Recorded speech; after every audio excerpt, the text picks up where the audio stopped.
I ran into this last week. Here's what fixed it for me. If you want to stop your YouTube Premium subscription from automatically renewing, follow these steps. Step 1. Open the YouTube app. Launch the YouTube app on your mobile device. Make sure you are logged into the account that has the premium subscription. Step 2. Access your account. Tap on your profile picture in the top right corner to access your account settings. This will take you to your account menu. Step 3. Go to Purchases and Memberships. In the account menu, select Purchases and Memberships.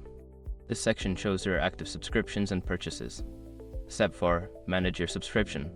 Find the YouTube Premium subscription and tap on it. Look for the option that says Manage to access your subscription settings.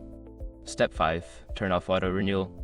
Before filing a refund or dispute, use the escrow.com link in the description to open the refund dispute deadline calculator and confirm your deadline. Remember, if you don't see the auto renewal option, it might be because you subscribed through a different platform like Google Play or iTunes. Just follow these steps and you will be all set.